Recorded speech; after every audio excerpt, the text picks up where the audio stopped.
What are some of those things that we should know about our food industry? I think the first one is avoid what I call the big three: corn, soy, and wheat. These three things are super cheap to an artificial degree. And because they're so cheap, they're used by big food and put in everything in their most highly processed form. Bottled water and plastic, don't do it. Anything that comes in a flexible plastic packaging is something that I would recommend staying away from a microplastic sort of exposure standpoint. I think the final one is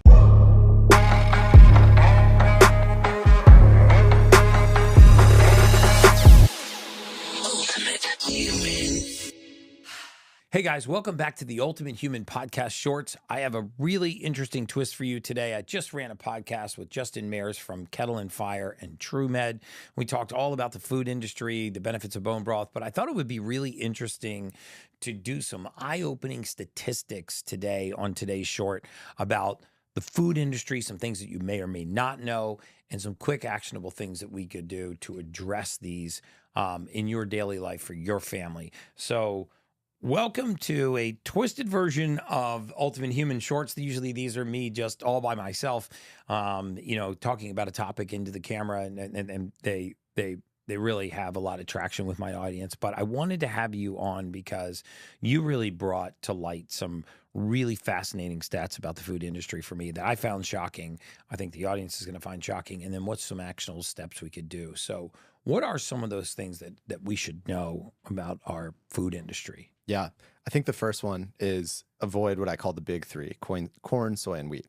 Basically, the U.S. over the last 25 years has spent $209 billion subsidizing these foods, which means $209 million subsidizing the farmers. $209 billion subsidizing these. Subsidizing farmers, which basically means that these three things, corn, soy, wheat, are super cheap to an artificial degree. And because they're so cheap, they're used by big food and put in everything in their most highly processed form. This is why soybean oil is making up almost 20% of the average American's daily caloric intake. It's in every salad dressing, everything. Oil. Yeah, exactly.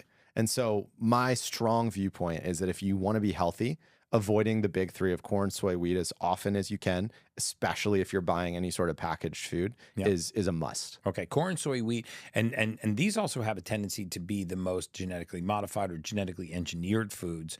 It's well known about corn, but soy and wheat are also, as I dug into the research on those, very often the most genetically modified or genetically engineered. Yeah, and because of that, they're also the most sprayed with glyphosate and things like that. Like there was a study that came out recently that found 100% of cereals tested for above the U.S. limits for glyphosate contamination. Wow. They found that soybeans were having an 1,100 times higher glyphosate concentration than the EPA limit for tap water. And the EPA limit is already 700 times higher than what the EU allows for glyphosate in terms of tap water exposure. Wow. So it's just these toxic chemicals are they are so heavily so just take sprayed. Some of the micro load off the Exactly. body, what I call cumulative dose toxicity rather than single dose toxicity. Wow, that's a big one. So what are some other things that we should be aware of? Yeah.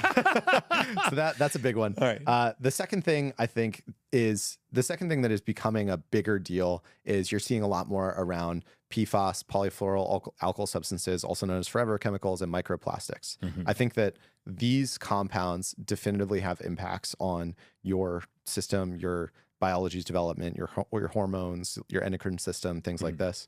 And I think that it is early, but we have enough evidence that you should intentionally avoid anything that comes in, like bottled water and plastic.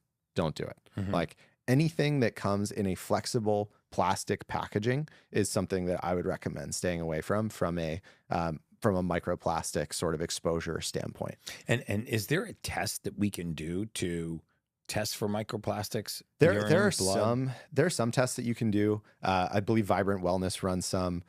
There's a couple others that you can find online. Unfortunately, it's relatively hard because we're candidly just not sure yet where microplastics end up settling in your system. Like if these things are not circulating in your blood, but they end up in your organs, which is like what we're seeing with some of the autopsies of animals and others that are exposed to these compounds, it's just really hard to know, Gary, how many microplastics do you have in your liver right now? Yeah, right. I have no idea. Sure. So just avoidance is a good thing. So I trend towards glass anyway. You know, I drink Ophora and Mountain Valley spring waters, and some of those that actually do come in glass. But I will tell you, when it's traveling, it's really hard. You know, Paul Saladino was over the other day, and he actually travels with coconuts. I didn't know you could actually bring coconuts on an airplane, and then he taps it on the airplane and drinks it. And I was like, that's a cool way to circumvent the system, because you can't bring liquid through TSA, but you actually can bring a food with liquid in it. So, I mean, that's a pretty extreme hack, but it's delicious and it's nutritious. And I think little steps towards saying I'm going to really try to migrate towards glass or even aluminum. Yeah, although a lot of aluminum cans actually have a thin polypropylene or BPA, BPS liner on the inside of most of those So cans. you want to see the BPA-free ones? Yeah, Okay. ideally. But for example, there's a lot of like mini Coke cans have a thin layer of plastic that it separates, because otherwise you get the like tangy aluminum taste in your mouth when you're drinking it. And so it's this oxygen barrier that prevents the product from tasting like aluminum. But what that means is that when, you know, these Coke cans are being transported and stuff, you're having this BPA or BPS lining leach into the actual product. Wow. Yeah. And because it's so thin, it's very unstable. So really gravitate towards glass. Yeah. So you're really, saying. yeah, exactly. Okay. And what's our final tip and twist of the day? Yeah. I think the final one is basically buy local whole foods as often as you can. Dude, I love that, man. I support a local Amish farm here, and I love their meats, their dairy, their cheeses, the goat cheeses, and they taste amazing, and my gut is very calm. But if I try to eat those foods, you know, very often on the road, it's a completely different story. Completely. Yeah. And so when you're buying local, almost always that food is more nutrient dense, either because it's less processed or because it's just fresher. So the nutrients have had less time to decay.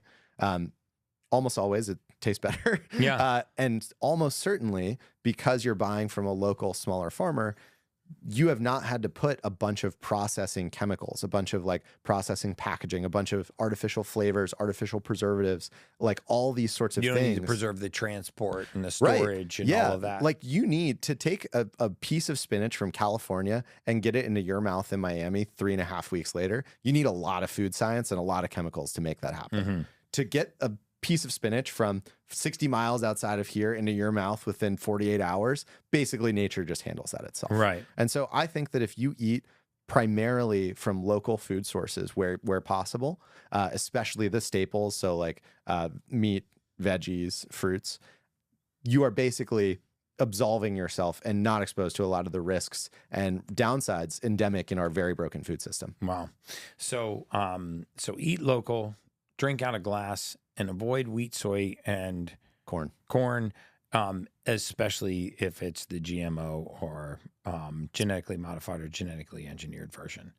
Very quick, very impactful short. I hope you guys enjoyed this. We did it in under 10 minutes, but I just thought it was fascinating to bring some of the stats out of our podcast and put it out into a short, because I know the attention span of a lot of you guys is very, very short. So I wanted to hit you with 3 impactful scientific facts that we could also have actionable items from. And as always, that's just science.